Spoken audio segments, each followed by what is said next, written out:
So, ladies and gentlemen, welcome to a very simple and unique videos. And in this particular video, I wanted to clear confusion about a certain zodiac sign and nakshatra.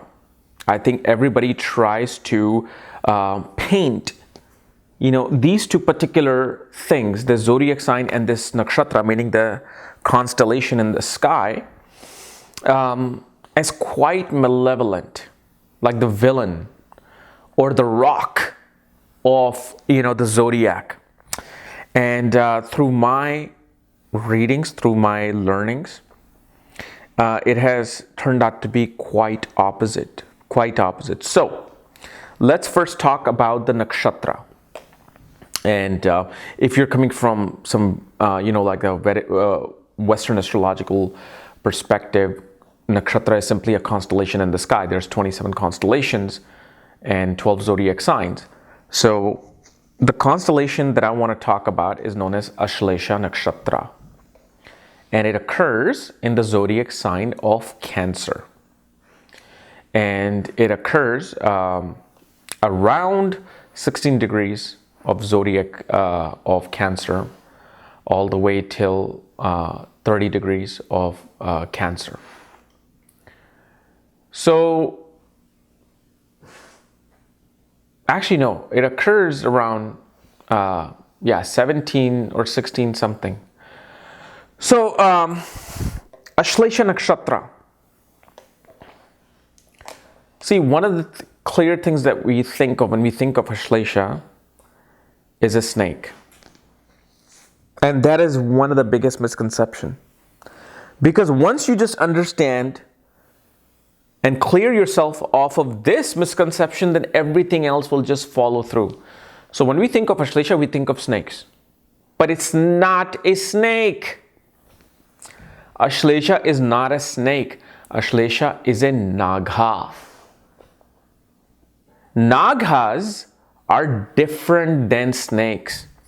Nagas are the beings living underneath the earth, who are the holder of sacred knowledge and occult knowledge and mystical knowledge. There are actually places, especially in India, through the river, underneath the river, you can actually go visit these Nagas. There are even in Europe, in Northern Europe, there are families living known as Nagas. So when you clear this yourself of the fact, okay, these are Nagas, not the snakes, already you will start to understand the perspective of this nakshatra. Because snakes, we think of snakes as something like you approach them, they're going to bite you, right? People get scared of snakes. People run away from them. And there's a saying that stop feeding snake milk, because it is going to bite you at one point. Don't think it's going to become your pet. So we have all these notions from our childhood that, okay, so now that I'm learning about astrology and I'm learning about Ashlesha, it's the most, vilified sign out there. Stay away from that. And that is not true, because Ashlesha people, if there is a committed sign that does not want a second partner, it's actually Ashlesha Nakshatra. Ashlesha Nakshatra people, especially now, here's the thing. If you get cluster of Ashlesha, you have 5 planets in Ashlesha Nakshatra. Yes, then it's like too much of something. And too much of something is never good. But Ashlesha person wants to be committed to one person. They want to be loyal to one person. That's number one thing you have to understand about Ashlesha. The other misconception of Ashlesha is that they go around having affairs. They go around sleeping with everybody and they seduce everybody. Absolutely wrong. Because here's the thing about an Ashlesha person that I've starting to discover and find out, is that an Ashlesha person has great passion and love for sexual experimentation. Like an Ashlesha person wants to not only just go deep into sexual activities, they even want to use like whips and handcuffs, dominatrix, costume play. They love doing that. The problem is that an Ashlesha person most of the time is not destined to be with the person that will fulfill that desire for them. So when that doesn't happen, that doesn't mean that the Ashlesha person is going to go and cheat. No, they create this own fantasy world within them. They create this own private world within them that they live in. Meaning, without going out there and trying to have an affair, without, going out there and seducing someone, they may have in their little basement, they'll have their own place to go and just try on things and wanting to just be more sensual, even though the partner doesn't want it. Because what the thing is, an Ashlesha person, whether man or woman, will usually be humiliated for their fantasies. That's what happens. That's why Ashlesha has gotten this reputation of being so promiscuous.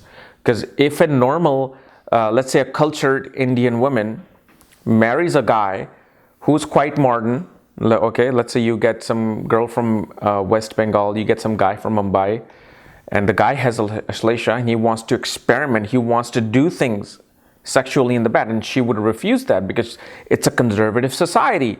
India is still a conservative society, no matter what you say. And the girl will think, oh my God, I don't know, where have you been? I don't know if you have been with more than one person except me. Like, are you lying to me? So they then think that they're liars.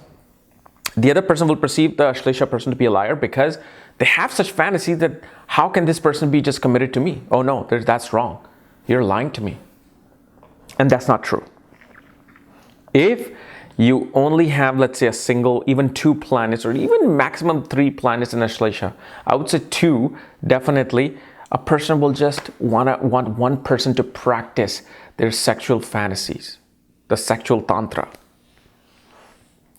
The other thing we also see is that Ashlesha people can become great liars. They become great liars. That is also not true. Ashlesha people stands for justice. They stand for the truth. Like Ashlesha people actually become the most environmental friendly people. Ashlesha people, I'm starting to see that they are actually the vegans of the worlds. They're the vegetarians of the worlds. They're the ones who are fighting for animals' rights. They want to preserve the environment. Why? Because Nagas want to preserve nature. They don't want to go against nature. That's why they are underworld. They have their pure city underworld. They don't want to pollute this planet with oil and methane gas and this and that. So the Ashlesha person actually will stand for the truth and lie to you. Now, one of the things that we see about an Ashlesha person is that they can get tangled up. Like they want to tangled up with someone. And what happens is, whenever they get tangled up with someone, they will feel embarrassed about being tangled up. And they shouldn't, because the thing is, usually the other thing I'm finding about Ashlesha people, like they can be quite, let's say, bisexual in nature. And they may hide that fact. Or I even say, I actually have seen, especially with Saturn and Ashlesha in my testing, people who are even homosexuals or gays or lesbians. And they are very, very embarrassed and shy about that fact. And people think that these people are creeps or these people want to take advantage of someone. And it's not true. They simply just they're looking at both sexes quite neutrally. They're looking at them quite neutral. And there's also a saying that the Nagas are able to even change their sexes. Now, the one thing that we see is they are definitely master of disguise. they're definitely master of disguise. Meaning, like if you take a picture of an Ashlesha person on a camera, they'll look different in every picture. They love to, especially a woman can change her makeup from one day to the other, and she will look completely different. They're naturally also very psychic. They are very intuitive. Why? If you read about, let's say, even the snakes, like cobra, there are snakes, especially king cobra. When you kill a snake, whether it's a female snake or male snake, the other snake who are their partner, who will they die for? This is why Ashlesha person will die for their family, protecting their family or partner, wanting to be with one partner. The male snake will come around, look into their dead partner's eye. And the last person, because they take the snapshot of the person who's going to kill them. When they know it, they know they're going to die and they'll take the snapshot. In their eye, they have that picture saved. The snake looks into their eye and knows exactly the person who killed them, and they'll go after them to kill them. This is how, and there's stories, there's actually videos too out there where if somebody killed a snake, the other snake will try to come after them. The other thing you'll also see about Ashlesha people, because of the fact, this has also been seen that when a snake dies, the partner will come next to them and they also die. This is why the strongest bond is with Ashlesha.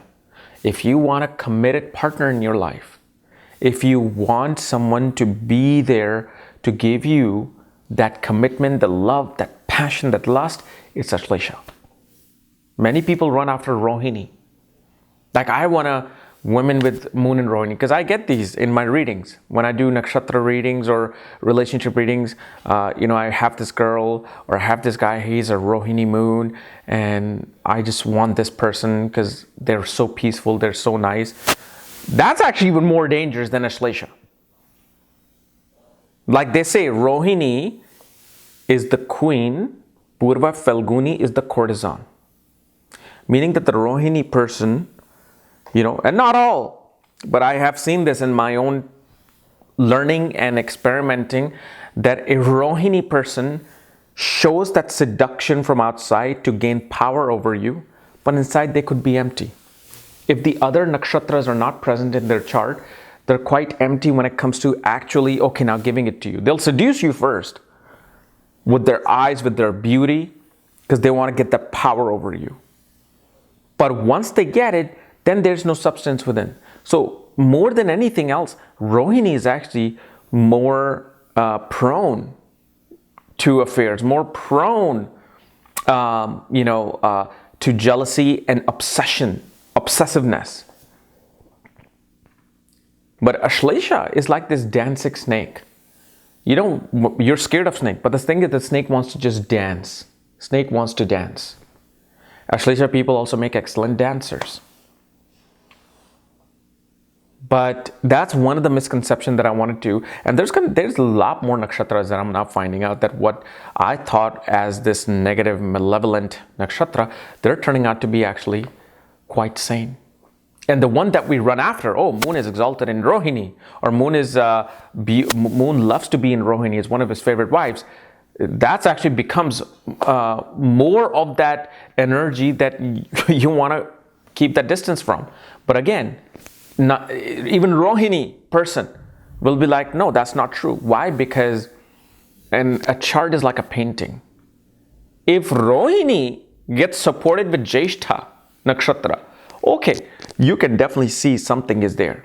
But if Rohini is being supported by, let's say, Magha, being supported by Uttra Falguni nakshatra is a nakshatra of commitment, contract. A Rohini person will find their beauty, their passion, their obsession with that one person. So, but I just wanted to focus on Ashlesha. Stop saying, because I also see these comments on my YouTube video, I just dated a Ashlesha girl and she was this and that, and you're just looking at one planet, one nakshatra, and you're like deciding everybody's fate. So don't do that. Look at the connection. What makes a person commit a mass shooting with Ashlesha Nakshatra or Uttarashada Nakshatra, okay? What makes a person do that? Why? Because you're missing the other link. They may have Rohini. Like there was this one saint that had like 4 planets in Ashlesha. They had some planets in Uttarashada and Magha. They fought as a freedom fighter, and then suddenly one day they turned into a saint. Then a very similar murderer, okay? I think it was John Wayne Casey or somebody who had exact similarities. However, they just had their moon in Rohini. That made them more material, that made them more wanting to focus on the material thing here, which is either human flesh or wealth, obsession with that. So you see how there's these subtle differences between a murderer and a saint, a slayer and a saint. So you want to look for these connections. Like if Rohini is with Uttara Falguni or with Jyeshta and this, how is this story going to play out? Now, when it comes to zodiac signs, which zodiac sign is the most understood is Capricorn. People look, like I get these questions that, I have this guy or I have this, especially when it comes to women, like men will always try to, in a way, not vilify the woman, but think like, oh, she's a Capricorn. Do you think she's money hungry or she's like, wanting wealth and status? Can you just check? And I'm just like sitting there looking and I'm like, stop. Learn about the zodiacs to the core. Capricorn is actually known as Forever 16. A Capricorn woman is stunning, beautiful, feminine. Capricorn is the most feminine sign. You probably are thinking Taurus or Cancer being a feminine sign. Capricorn is the most feminine sign. And we just think it's so masculine because it's the original 10th house of status and government. But you don't realize the Vedic knowledge that you are learning, or the Vedas that you keep talking about, and all of these things, maybe just manipulated texts. Maybe thousands and thousands of years ago, it was a woman who actually ran the government than a man. It was perhaps a woman who took care of the society. But Capricorn is the most feminine sign. A woman with Capricorn Lagna, meaning Capricorn Ascendant, Capricorn Moon, will be so sensual, so beautiful, so feminine that she'll just sweep you off your feet. She'll sweep you off your feet. And Capricorn, especially when you're looking at the Dhanishta Nakshatra, when they give you an oath, they will die first. They'll get eaten by a bear before they break that oath. Because Capricorn is the birth star of Bhishma Pitama, of Mahabharata. Because when he took an oath, when he gave an oath, he fulfilled it to his last breath. So Capricorn woman with Dhanishta, I'm giving it an example because I did have somebody just 2 days ago say, I like her, but I'm just scared that she has this, she's going to be very materialistic. And I'm looking at it and I'm like, what's wrong with you, fool? This is the person that you want.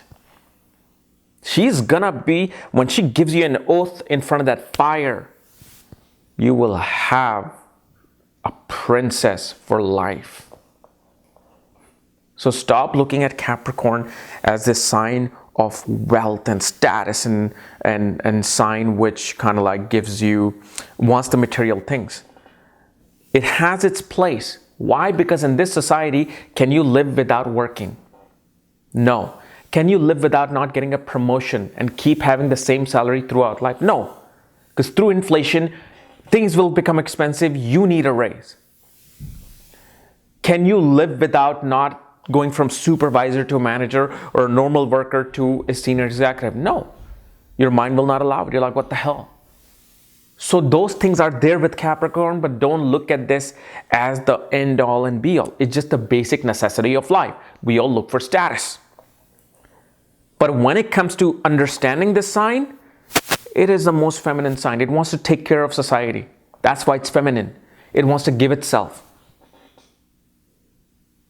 So, and it's funny that Ashlesha occurs in Cancer, and here I'm talking about Capricorn. Both of them are quite opposite to each other. But especially for men out there, stop vilifying women with Capricorn ascendant. They're not status hungry. They don't just want money and status. They actually want the most sensual romance and love. It's like the most hopeless romantic person. You know? But hopefully, you know, you guys stop just looking at one thing with one planet and painting a person's life in it. No, there's 9 other planets. They're doing something.